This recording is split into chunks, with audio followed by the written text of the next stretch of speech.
गुरु विष्णु गुरुदेव महेश्वर गुरुरेव परब्रह्म तस्मै श्री गुरवे नमः। ओं नमो भगवते वासुदेवाय। श्रीमद् भागवत गीता षष्ठ अध्याय अथ श्लोक नम्बर 2। जं सन्नासमिति प्राहुर्योगं तं विधि पाण्डव न संकल्प योगी भवति कश्चन।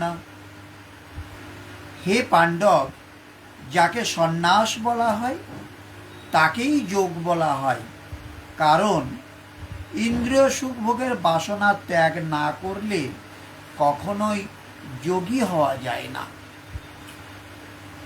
অর্জুন, যাকে সন্ন্যাস এইরূপ বলা হয় তাকেই তুমি যোগ বলে জানবে, কারণ সংকল্প ত্যাগ না করলে কোনো পুরুষ যোগী অথবা সন্ন্যাসী কোনোটাই হতে পারেন না। অর্থাৎ কামনা ত্যাগ উভয় মার্গের জন্যই আবশ্যক। তাহলে তো ভালোই বলে দিই যে আমি সংকল্প করি না, তাহলেই আমি যোগী বা সন্ন্যাসী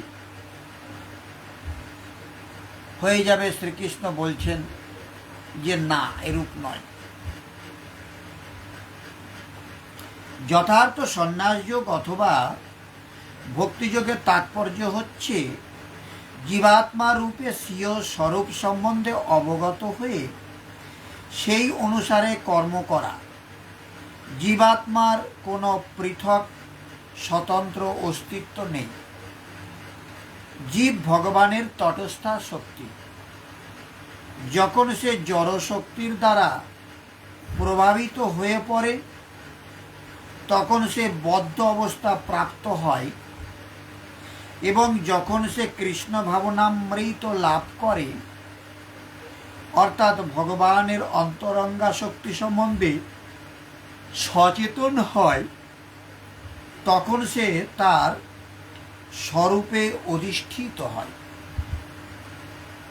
তাই জীব যখন পূর্ণ জ্ঞান প্রাপ্ত হয় তখন সে জড় ইন্দ্রিয়তৃপ্তি থেকে বিরত হয় অথবা সব রকম ইন্দ্রিয় উপভোগ কার্যকলাপ পরিত্যাগ করে। ইন্দ্রিয় দমন করে যোগীরা জড় আসক্তি থেকে মুক্ত হবার চেষ্টা করে, কিন্তু কৃষ্ণ ভক্তের ভগবান শ্রীকৃষ্ণের সেবার উদ্দেশ্য ব্যতীত অন্য কোনো বিষয়ে তার ইন্দ্রকে নিয়োজিত করবার সুযোগ থাকে না। সুতরাং কৃষ্ণ ভক্ত একাধারে যোগী এবং সন্ন্যাসীও। জ্ঞান ও যোগ পদ্ধতি অনুসারে জ্ঞান লাভ ও ইন্দ্রিয় নিগ্রহ বিষয়ক যোগের প্রয়োজন কৃষ্ণ ভাবনায় আপনা থেকেই সাধিত হয়ে যায়। ব্যক্তিগত স্বার্থসিদ্ধির প্রবৃত্তি পরিত্যাগ করতে না পারলে জ্ঞান বা যোগ সাধন করবার কোনো অর্থই হয় না। জীবাত্মার প্রকৃত উদ্দেশ্য হচ্ছে সব রকম ব্যক্তিগত স্বার্থ ত্যাগ করে ভগবানের সন্তুষ্টি বিধানে ব্রতী হওয়া। যিনি কৃষ্ণ ভাবনার অমৃত লাভ করেছেন, ইন্দ্রিয় সুখভোগের প্রতি তার আর কোনো স্পৃহা থাকে না।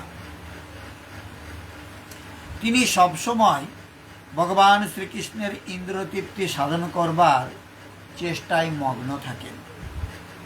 যারা ভগবত তত্ত্বজ্ঞান লাভ করতে পারেনি তাদের পক্ষে জড় ইন্দ্রিয়তৃপ্তি সাধন করা ছাড়া আর কোনো উপায় নেই। কারণ নিষ্ক্রিয় স্তরে কেউ এক মুহূর্ত থাকতে পারে না, কৃষ্ণ ভাবনামৃত অনুশীলন করবার ফলে সব কয়টি প্রয়োজনই যথার্থভাবে সাধিত হয়।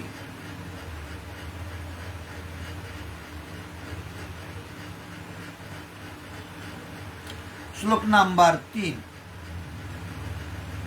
আরুরুকর্মুনের যোগন কর্ম কারণমুচ্যতে যোগারুরস্য তস্যৈব সম কারণমুচ্যতে।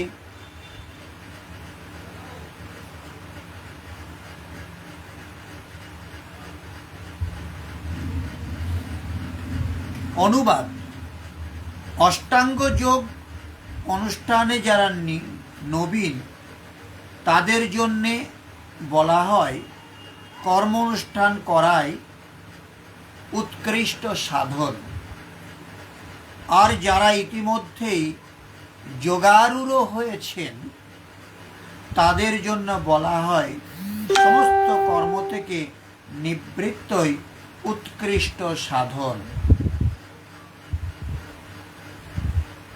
হরে কৃষ্ণ সুমিতা মা। যোগে আরোহণ করতে ইচ্ছুক মননশীল পুরুষের জন্য যোগের প্রাপ্তির জন্য কর্ম অনুষ্ঠানই কারণ, এবং যোগের অনুষ্ঠান করতে করতে যখন তা পরিণাম দেওয়ার স্থিতি আসে সেই যোগারূঢ়ত্বে সামঃ কারণম উচ্যতে, সকল সংকল্পের অভাবই কারণ। এর পূর্বে সংকল্পের হাত থেকে রেহাই পাওয়া যায় না। হরে কৃষ্ণ দেবাশিস বাবু। ভগবানের সঙ্গে যুক্ত হওয়ার পন্থাকে বলা হয় যোগ। এই যোগকে একটি সিঁড়ির সঙ্গে তুলনা করা হয়, যার দ্বারা পারমার্থিক তত্ত্বজ্ঞানের সর্বোচ্চ স্তরে আরোহণ করা যায়। জীবনের সর্বনিম্ন স্তর থেকে এই সিঁড়ির শুরু এবং ক্রমান্বয়ে তার আধ্যাত্ম মার্গের চরমে আত্মোপলব্ধি স্তরে উপনীত হয়।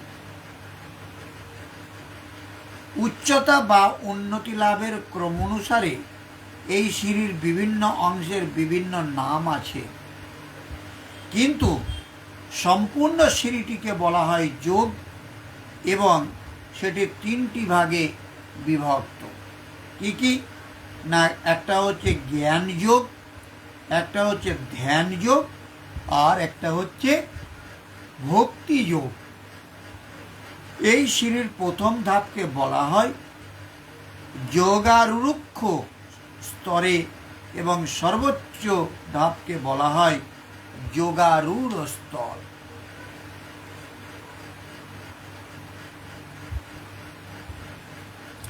অষ্টাঙ্গ যোগের প্রাথমিক স্তরে নিয়ন্ত্রিত জীবনযাপনের মাধ্যমে আসন অভ্যাস করে, মানে শারীরিক কসরত সাপেক্ষে ধ্যান করার প্রচেষ্টাকে সকাম কর্ম বলে গণ্য করা হয়।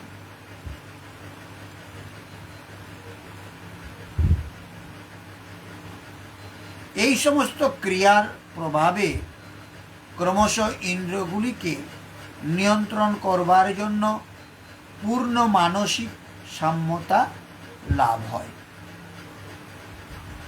ধ্যান অভ্যাসে সিদ্ধি লাভ হলে উদ্বেগ সৃষ্টিকারী সব রকম মানসিক ক্রিয়াগুলি সম্পূর্ণভাবে পরিত্যাগ করা যায়।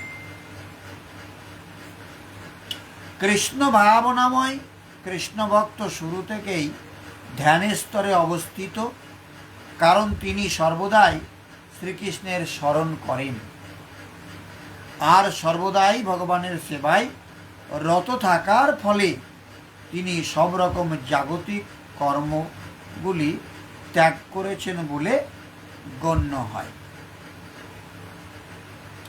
ছোট ছোট করে পড়া হচ্ছে বলে আমি আজকে 4 নম্বর শ্লোকটাও আলোচনা করব।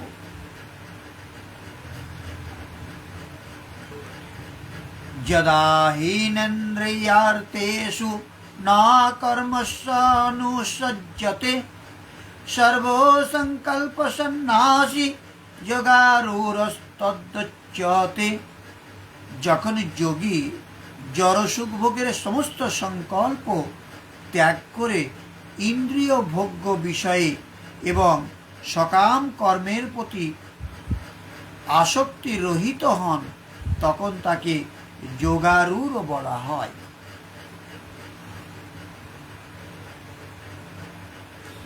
যে কালে পুরুষ ইন্দ্রিয় ভোগে আসক্ত হন না এবং কর্মেও আসক্ত হন না, মানে যোগের পরিপক্ক অবস্থাতে পৌঁছানোর পর কর্ম করে আর কার খোঁজ করা হবে? অতএব নিয়ত কর্ম আরাধনার আর প্রয়োজন হয় না, সেই জন্য তিনি আর কর্মে আসক্ত হন না। সেই সময় সর্বসংকল্প সন্ন্যাসী, মানে সর্বসংকল্পের অভাব দেখা দেয়। একেই বলে সন্ন্যাস। এই হলো যোগারূঢ়। পথে সন্ন্যাস বলে কিছু নেই, গন্তব্যের নামই হচ্ছে সন্ন্যাস। মানুষ যখন ভক্তিযোগে সর্বতোভাবে ভগবানের সেবায় নিয়োজিত হয়, তখন সে আত্মতৃপ্তি লাভ করে এবং তাই ইন্দ্রিয়তৃপ্তি অথবা সকাম কর্মে সে আর লিপ্ত হয় না। আর তা না হলে অবশ্যই ইন্দ্রিয়তৃপ্তি সাধনে প্রবৃত্ত হতে হবে। কারণ কর্মরহিত হয়ে মানুষ কখনো থাকতে পারে না। কৃষ্ণ ভাবনাময় কর্ম না করা হলে আত্মকেন্দ্রিক অথবা সমষ্টিগত স্বার্থে কর্ম করার প্রয়াস দেখা দেবে। কৃষ্ণ ভাবনাময় ভক্ত কিন্তু শ্রীকৃষ্ণের সন্তুষ্টি বিধানের জন্য সবকিছুই করেন। তাই তিনি ইন্দ্রিয়তৃপ্তির ব্যাপারে সম্পূর্ণ নিরাসক্ত থাকেন। যার এই উপলব্ধি হয়নি, তাকে যোগমার্গ রূপ সিঁড়ির সর্বোচ্চ ধাপে উপনীত না হওয়া পর্যন্ত বিষয় বাসনা থেকে মুক্ত হবার জন্য যন্ত্রবৎ প্রযত্ন করতেই হবে।